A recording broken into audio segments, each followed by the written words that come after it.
ខ្ញុំនិយាយពីអាការៈរបស់មនុស្សដែលគាត់មានព្រាយតាមឲ្យបងប្អូនស្ដាប់តិចអាការៈហ្នឹងវាមិនមែនកើតទៅលើមនុស្សគ្រប់គ្នាទេហើយអ្នកដែលគាត់មានព្រាយតាមក៏មិនមែនចេញអាការៈហ្នឹងដូចគ្នាដែរប៉ុន្តែអានេះវាជាករណីខ្លះដែលវាកើតឡើងទៅលើមនុស្សមួយចំនួនអាការៈដែលខ្ញុំចង់និយាយហ្នឹងគឺនៅសុកធំក្លិនស្អុយមកភាយមកចម្លែកខុសពីធម្មតាអាក្លិនស្អុយហ្នឹងមិនមែនធំក្លិនរហូតទេដូចថាជួនកាលយើងនៅក្នុងបន្ទប់គេងរបស់យើងអញ្ចឹងស្រាប់តែធំក្លិនស្អុយមកភាយមកជួនកាលនៅកន្លែងធ្វើការកំពុងអង្គុយធ្វើការសុកធំក្លិនមកភាយមកអញ្ចឹងទៅជួនកាលនៅក្នុងឡានឬមួយក៏នៅទីកន្លែងផ្សេងហើយអាក្លិនហ្នឹងគឺរបៀបដូចជាកដោងាប់ឬមួយក៏សាកសពអាហ្នឹងគឺមកភាយមកប្រហែលជាកន្លះនាទី1នាទីហើយវាបាត់ទៅវិញហើយតាមពិតធម្មតាបើសិនជាមានសត្វងាប់មានស្អីស្អុយរលួយអាក្លិនហ្នឹងគឺវាអត់បាត់ទេឧទាហរណ៍ថាបើយើងចូលក្នុងឡានហើយយើងធំក្លិនស្អុយរបៀបនឹងជាប់រហូតតាំងពីព្រឹកដល់ថ្ងៃត្រង់អាហ្នឹងជួនកាលនៅក្នុងឡានយើងវាមានអីងាប់នៅក្នុងម៉ាស៊ីនមានកដោមានអីចឹងទៅ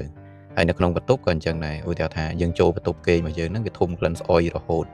តាំងពីព្រឹកដល់ថ្ងៃពីថ្ងៃដល់យប់អាហ្នឹងគឺបានន័យថាវាមានសត្វវាមានអីងាប់នៅក្នុងបន្ទប់ហើយតែអាក្លិនអាការៈដែលខ្ញុំនិយាយហ្នឹងគឺវាអត់យូរទេ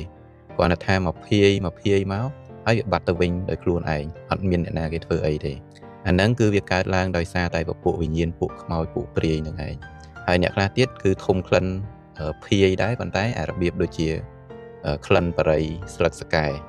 អាហ្នឹងច្រើនតែពពួកអមនុស្សផ្សេងទៀតខុសពីព្រាយ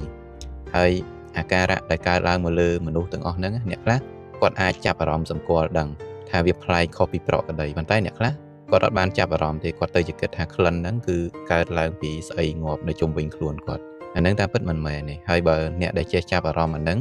អាចនឹងដឹងថាពួកគាត់មានរឿងអីចម្លែកមិនល្អកើតឡើងនៅជុំវិញខ្លួនគាត់ទៀតហើយបងប្អូនមើលខមមិនដែលមនុស្សម្នាក់នេះគាត់ទៅសេគឺដូចទៅនឹងអ្វីដែលខ្ញុំនិយាយអញ្ចឹងតាមពិតអាការៈហ្នឹងវាកើតនៅលើមនុស្សមួយចំនួនប៉ុន្តែមិនមែនគ្រប់គ្នាទេអ្នកខ្លះគាត់មានព្រាយតាមដែរប៉ុន្តែអត់ដែលធំក្លិនស្អុយអីអញ្ចឹងទេ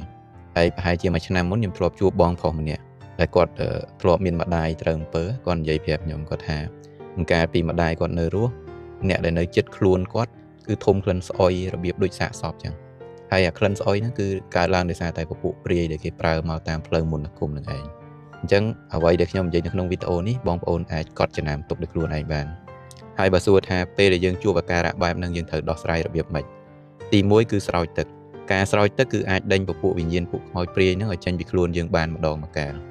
តែអាហ្នឹងបើសិនជាស្រោចឲ្យអត់បាត់គឺបានន័យថាពួកវានៅតែព្យាយាមតាមយើងតើតែយើងធ្វើពិធីកាត់គ្រោះដើម្បីដោះដូរសម្លែងជាមួយនឹងពពួកអស់ហ្នឹងកុំឲ្យវាមកតាមបៀតបៀនយើងទៀតតែបើធ្វើពិធីកាត់គ្រោះហើយនៅតែអត់មានប្រសិទ្ធភាពទៀតអាហ្នឹងគឺតើតែរកគ្រូមន្តអាគមប្រើរបស់ដើម្បីការពារខ្លួនព្រោះអាពពួកវិញ្ញាណវាមករកយើងវាមកតាមយើងហ្នឹងវាមានច្រើនមូលហេតុពេលខ្លះយើងដើរទៅនេះទៅនោះប៉ះពាជាមួយនឹងពួកវាជន់ពេជន់អីចឹងទៅវាខឹងវាតាមយើងហើយតែពេលខ្លះទៀតអាហ្នឹងដោយសារយើងជាពាក់មាត់ជាពាក់កធ្វើអីខុសប្រទេសផ្ដាស់ចឹងទៅវាអាចនឹងតាមយើងដូចគ្នាតែអាករណីទី3គឺអារឿងគេប្រើតាមផ្លូវមន្តអាគមវាមកតាមយើងហ្នឹងគឺអាហ្នឹងជារឿងទូទៅហើយដែលវាតែងតែកើតមានទៅលើមនុស្សដែលត្រូវអំពើគេ